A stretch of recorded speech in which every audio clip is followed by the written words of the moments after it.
Pathway Housing Solutions is dedicated to providing safe, affordable, and supportive housing for those in need, including veterans, seniors, and individuals rebuilding their lives.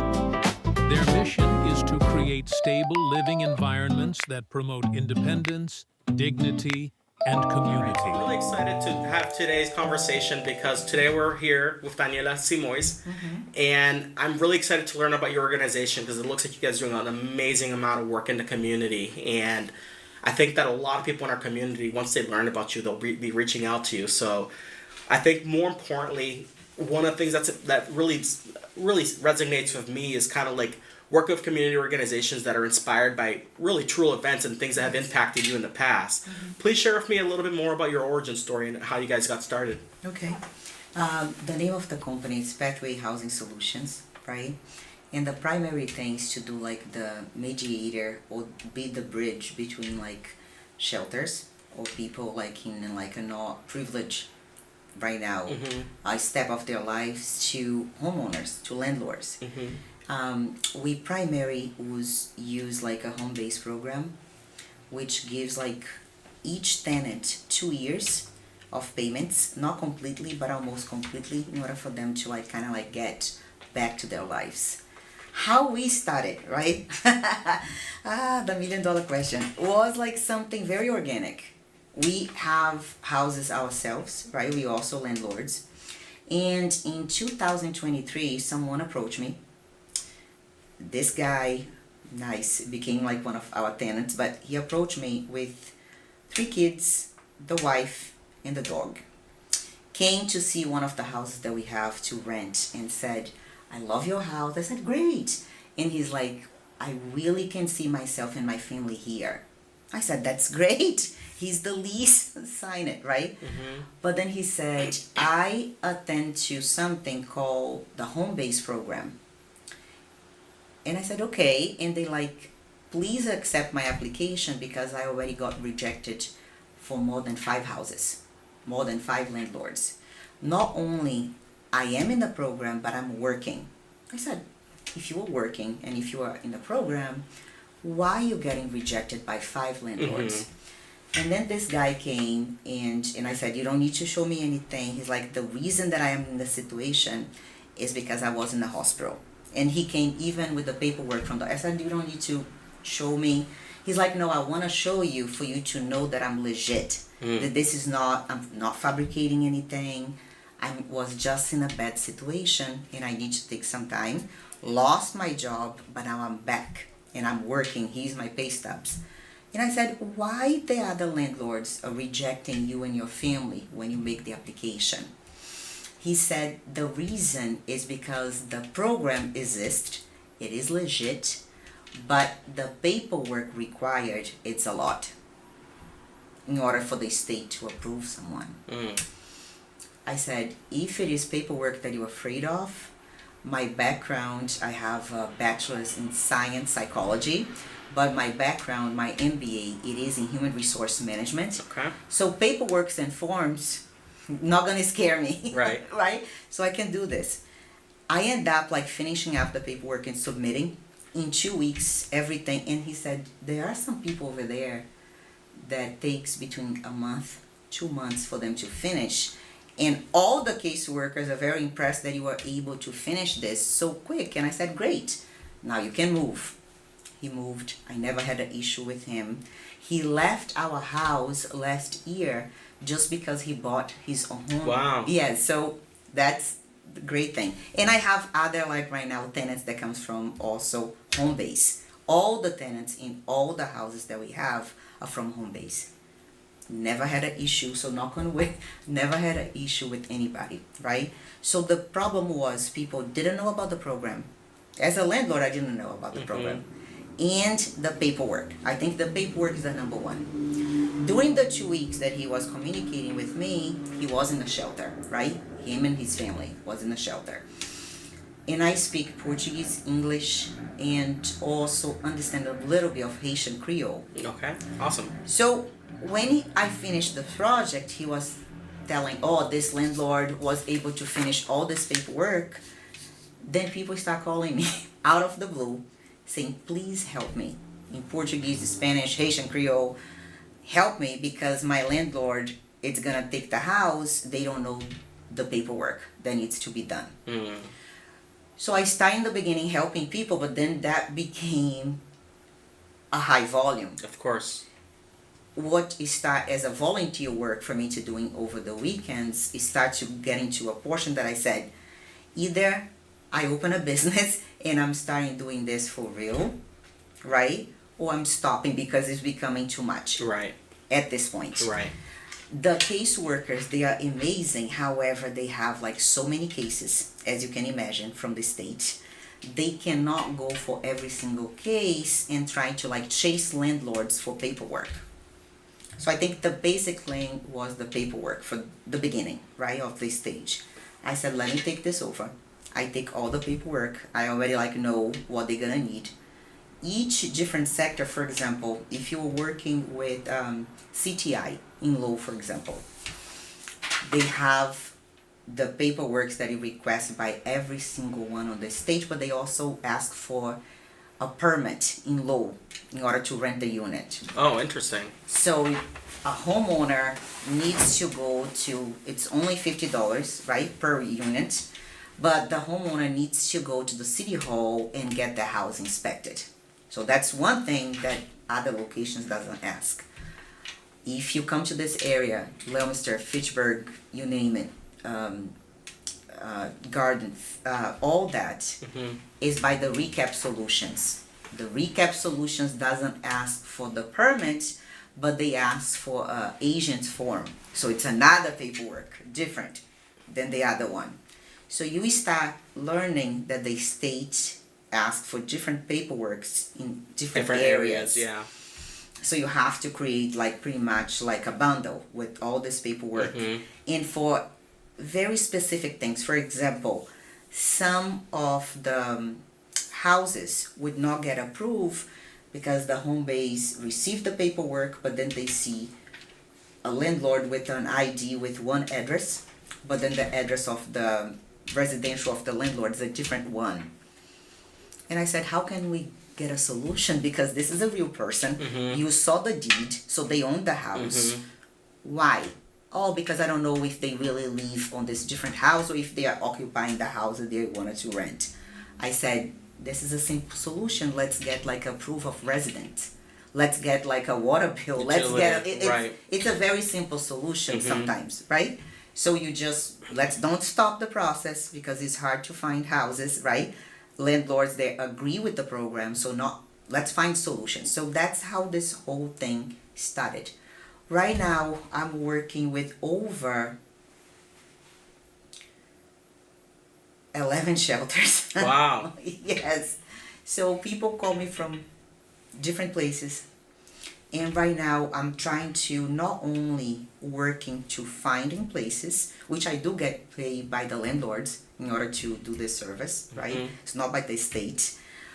But I said, if the people come to the home, some of them, they are asylum, some of them domestic violence, like, as you can imagine, like, you know, females, male, but primary females. If they come to the home, some of them is gonna have a hard time even looking for a job. 12 years of my life, I was a technical recruiter, so people having jobs for me is very important for them to have stability. Right. So first, I place them in the home, and then I do another voluntary work, which is coordinating them to agencies around, unemployment agencies, calling community colleges to see what kind of training they have. Okay. Right? Calling private recruiters that I had from my past job, right? And also getting connections and making sure that they are working as well. I want to make sure that not only they have a house, they have a job. The ultimate goal would be the first guy that approached me and then he bought a home. Right. I really want people to get to the position that if they choose to buy a home, after 2 years they can. So the whole thing is to take someone from homeless And after 2 years, the project would be for you to buy your first home. I love that. I love that too. Yeah, no, that's and 2 years is pretty fast. That's a pretty fast track. That's awesome. It is. During this time, not only they're gonna like be placed in a job, right? Not only they would get some training. For example, right now we had like 11 ladies from Haiti. Doesn't speak English very well at this point, but they are taking classes. They just finished the CNA program. Wow. And we have 17 more from this area going to attend to the community college in order to finish the program as well. All of them right now are serving the community and taking care of the elderly, Wow. which is a big problem for around the world. No, because people are getting absolutely, old. yeah, absolutely. I want this to be a realistic approach. When you placing people, but they also getting the jobs, buying their homes if they decide, and really be integrated in the community. I don't want to just to place people in a home. I wanted them to become homeowners. So this is a solution for multiple different angles. Yes. Because you're helping shelters. Yes. Right? You're helping the individuals. Yes. And you're also helping homeowners. Yes. Right? So there's and you're in theory also creating a workplace, right? And bringing talent to the workplace. Yes. And also, I try to mention to the cities, like for example, Fitchburg, Leominster, you name it, right? Some areas right now, they need people to buy those homes. Because some areas, you can see the homes, they need to get renovated. Yeah. And for them, it's a legacy because yesterday they were in a shelter. Right now, some of the kids gonna see their parents buying a home. And that's important for me, for them to break their cycle. Yep. So that's the pretty much. And many of them are coming here for the American dream, right? Yes. So I know that when my family Yes. came here from the Dominican Republic, that was kind of like one of the things that they wanted to be homeowners. And when I talked to my mother about it, that's one of the things that she's most proud of is that she was Yes. able to buy her first home Yes, and give us that's a a place big to thing. stay, right? And I love this story because it is really a challenge, and I think that what you're kind of describing shows a systemic flaw that like sometimes there's too much paperwork. Or sometimes the Yes. paperwork just overcomplicates things, and sometimes it's the simple things that stops the whole process. Yes. Right, and I love the fact that you took that extra initiative to help them work through that on there. So how do you envision kind of being able to work with these individuals through those 24 months? How does that process work through those 24 months? You're kind of putting them in the house. You're stabilizing their situation. You're then stabilizing their income, right, by helping them get a career. And then from there, now they're in a position that they can now start earning and saving money. And now they can go into buying the first home, right? That is like couple, like I love the fact that you're getting like also this in order to show how people can renovate and also what is available. We cannot do anything by ourselves. We can do this, what we're doing right now, to meet with people and see what they do, right?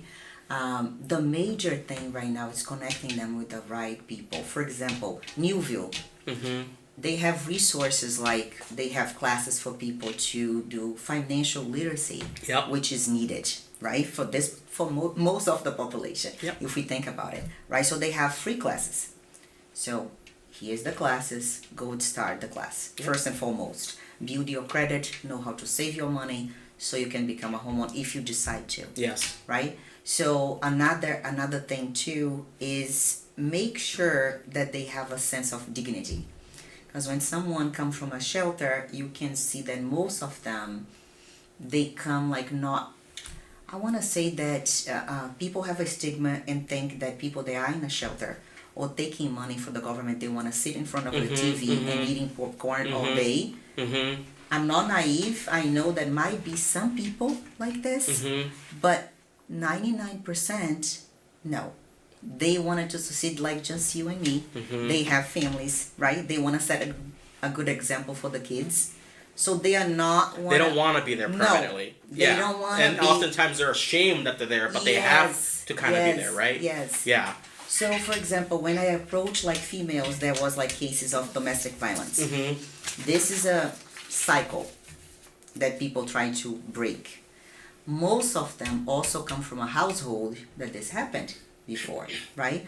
For someone that never passed through this, myself or maybe you or someone that never encountered, you know what is a healthy household. For someone that came from a broken home, or that's the norm. That's what they saw. I know that is not right, but there is a connection with the mind that that's what they saw. Yeah. And they have a tendency to repeat. Yeah. So what I try to do is, it is hard to place someone that is a single mother with kids with a landlord, because the landlord said only one adult. That's gonna be a problem. What about if someone gets sick? What about if they lose their income? That is not another one. So I saw that a lot of single mothers was also staying in a shelter for a very, very long time. I said, that's another problem that we have to find a solution. So I approached them and said, what I'm gonna say is not ideal, but you guys are not in the ideal situation anyways, so let's try to find a solutions. Landlord wants to see at least 2 adults. If I find big homes, right, then you guys have 2 bedrooms, 5, 4 bedrooms, are you willing to pair? Because then home base have to abide.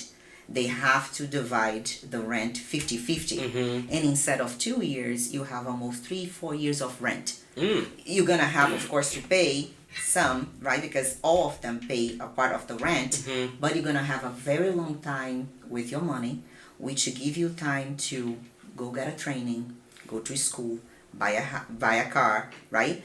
And start to really living your life independently. Because most of them go back sometimes to the abuser because they don't have a net. They don't have a resource. So when I pair 2 single mothers in one house, for example, you can see that they kind of like start thriving, right? They often they're able to kind of work together, right? Yes. And that actually helps. Yes, that is. And then we placing a lot. I love that. Now, Yes. is that common practice? Right now, because I mentioned, I said, guys, be open-minded. And I know that you prefer to have your own space, right? But if you think about it, if the house is big enough, you're gonna share common space, but all the rooms have locks. You'll still have privacy. Yes. Yeah. And I asked the landlords to put like locks in every single room, so they really feel they have a sense of like also privacy. This is my own space. That's my own space, right? I suggest like people to put like the TVs like even in the rooms if they want to. So things to make sure that they don't stay in a shelter. Because as they are in a shelter, most of them don't get a job. When you apply and you put in like the application that you are in a shelter, a lot of people don't accept your application, Right. as you can imagine. Right. Right? So my whole thing is let's find solutions so people can be more independent. You know, that's the main course of this. I love that, and I think that you're finding very creative solutions to a very big problem. And I like the fact that you're able to kind of figure out how to bring them together using this solution. And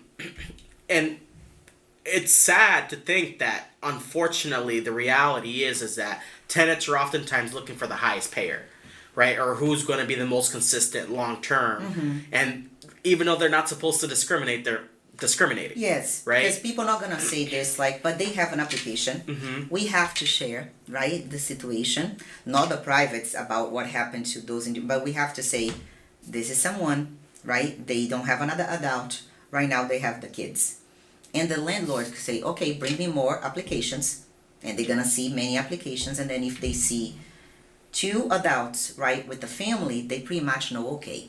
So right now there are 2 adults. They're working. Not only they have this program, so people would be more willing to rent the house. So I'm just trying to find solutions for every single thing in order to close this process. Absolutely. And they get the house. Absolutely. Another thing about employment, right? I just mentioned that I work a lot with Brazilian, Spanish, and also Haitian. Haitian populations, like also, we have a lot of people, they are Haitians.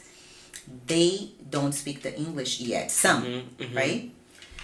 However, some of them work in manufacturing, work as a CNA or even as a PCA on their own country, right? So what I did, I said, call some people because of my recruiting background, remember? So I do still have connections with people that, not with the owners of the factory, but with the managers, supervisors, because I work in this field for 12 years. I said, let's be creative. They don't speak the language, but they know how to do the job. I create a resume that had the pictures of some of the machines that they worked before.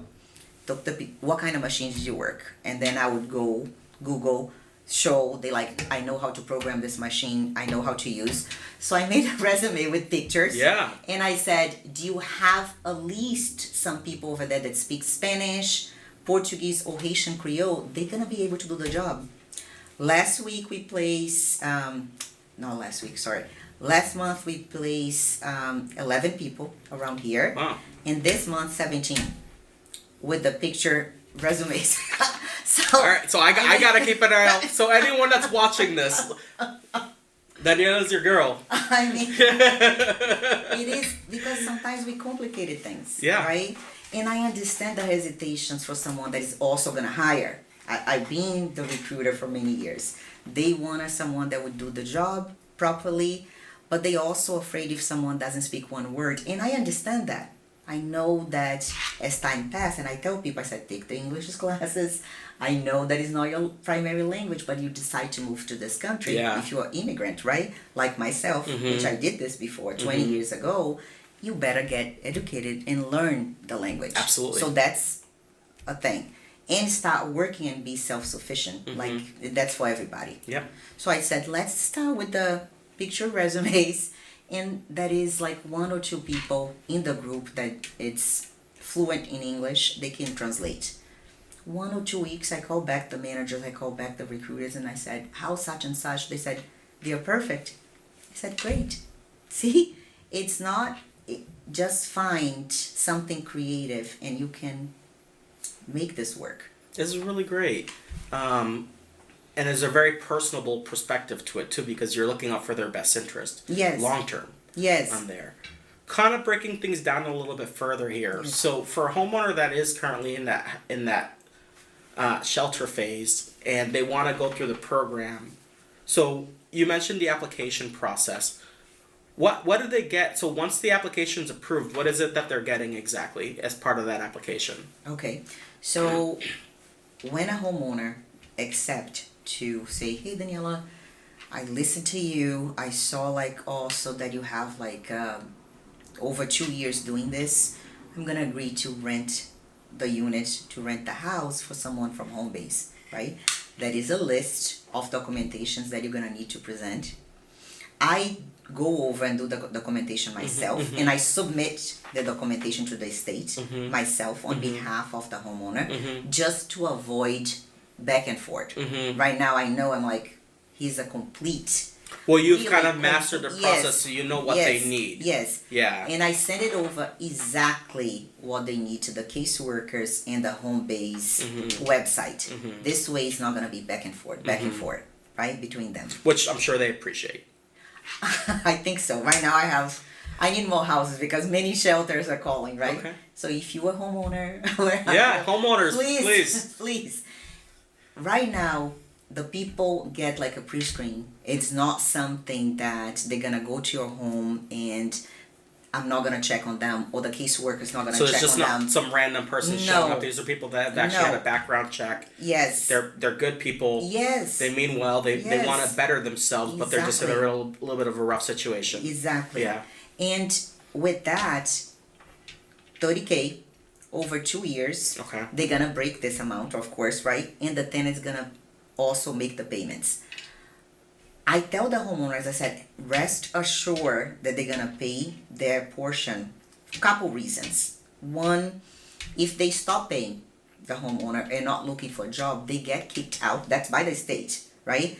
They get kicked out not only from this program, the home base, but also for other programs that they have. Oh wow. So it's in the tenant best So the repercussions. interest. Yeah. So the repercussions are pretty strong. That Yes.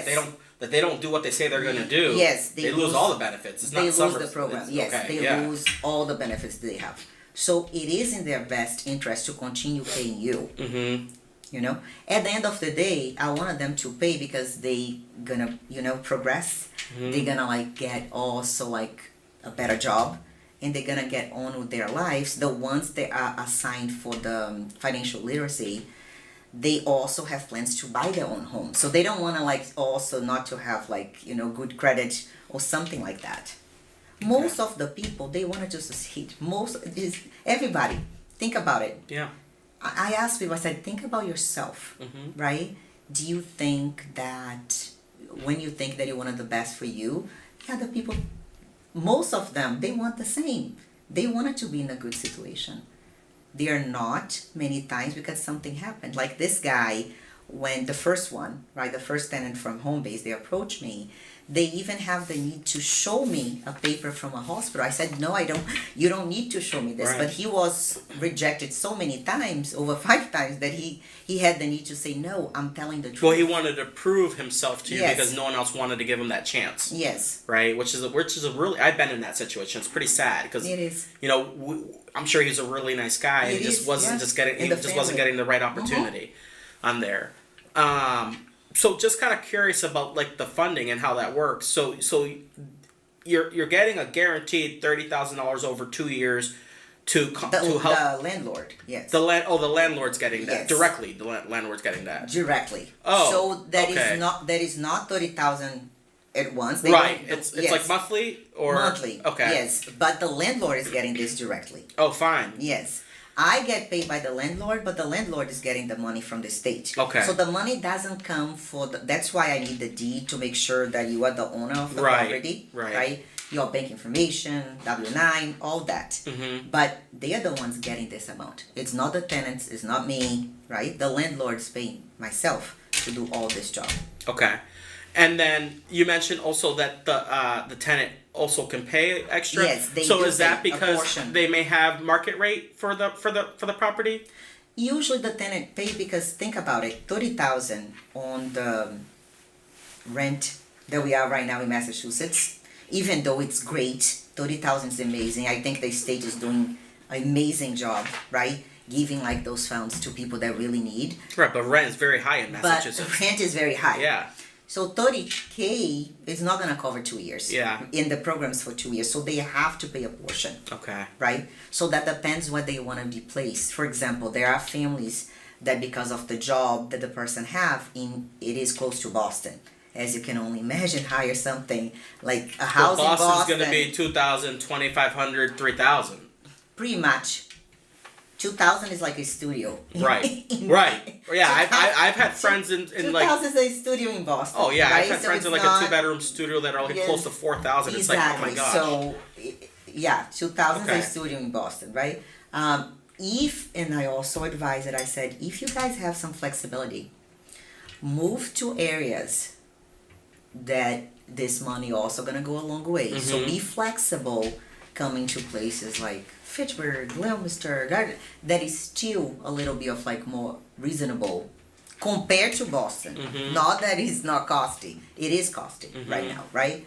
Housing. But you're probably going to get a little bit more for your money Yes. too. It's a little bit further out of the city, Yes. but you'll get a little bit more. Yes. Oftentimes. Housing right now is a big issue. It's things that most of the people doesn't want to invest. I'm very invested. I want to do right. I'll do all the paperwork because I really want to guarantee that that family can start a new chapter in their lives. Okay. That's important for me. So you just answered a big question here, which was how do landlords get paid? So it's not them getting paid directly from the tenant; it's the No. state paying them directly. So they're One that portion. fear of not getting paid at Yes, one point one it's not a portion- fear, Correct. Yeah. One portion is going to come from the state, but that is the other portion that is going to come from the tenant. and that's the agreed upon Yes. difference Yes. on there, which Yes. is great. So Yes. that means that homeowners that have multifamilies Yes. that have extra apartments available. This could be a really great way for them to rent it I and tell actually people all the time. help people that really need it. Yes, on I there. tell people all the time. And I said, even if you go to a bank, and that's also another next step that we want to bring the company to, Mm-hmm.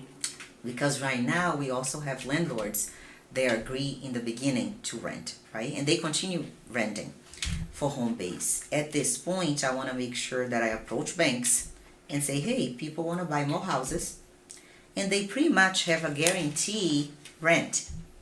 Can you guys have the funds, right? Can you guys also... Is that okay to use that towards possibly buying the house? No, not okay to use the funds to buy the house. Oh, okay. Okay to present in the bank with like a business plan to say, hey, I want to buy another house. I already have other houses renting for the government program. As a landlord. As a landlord. Oh, you know okay. that I'm gonna get also this place filled with tenant, right? Open the money and pretty much like present the loan. Yeah, so I can buy another house. You're Yes. killing multiple birds with one stone, Yes. right? Because you're increasing access to housing. Yes, that's the whole thing. It's for people to get not only the tenants to buy more houses, but the landlord to feel incentive to buy more houses as well, and the bank to be comfortable enough to like say, here's the loan, so you can buy another home. So to kind of finish up here, what would be a couple final points that you'd like to share with the audience as they're watching this? I would say give people a chance, right? Because we all the same at the end of the day. They are coming, any tenant, right? The one that you taking from a shelter or any other tenant, they are in your property. If they get to your property, I'm sure they're gonna make their home, right? If you have a family, be more open to others, because you never know, right? And they are not coming also without a support system. So you're getting a tenant, they already have 30,000 coming from the state that is gonna come direct to you, not to the tenant. So you have also those 30,000. And the tenant itself, they have to be working. They're gonna be also paying you. And some people ask me, what about after the 2 years? Which is a valid question to ask. Most of the time, I'm trying to make sure that they go to ownership to buying a house. However, if they are also in a program, they qualified for units from lower like cost housing. Okay. So they just are waiting to be approved for those. Okay. So don't think that you're after those 2 years you're gonna be leaving with someone that is now gonna present a problem. No, that's not the case. You're probably gonna do what I do, which is when someone leaves, you're gonna be able to place another tenant. So there's already an option, Yes, a strategy there for yes, them after. Oh yes. wow. Okay. So you're not gonna be, at least if you want to keep the tenant wants to stay in your house, right? That's something that of course they can stay there if you are willing like And they to can have work them. that amongst themselves. Yes, exactly. That's fantastic. Now, if people want to learn more and get involved, how can they find you and get involved? Okay, so give me a call, 978-394-7886. But also go to our website, thepathwayhousingsolutions.com. I love this, and I love how this all comes together. This is a perfect cycle, and I'm really grateful to have you in my life. I wish you all the best of luck. Anyone that needs help, please reach out to Daniela. She's an amazing resource. She's an expert, and I'm really grateful to be able to collaborate with you on this project. It was an absolute pleasure. Thank you so much.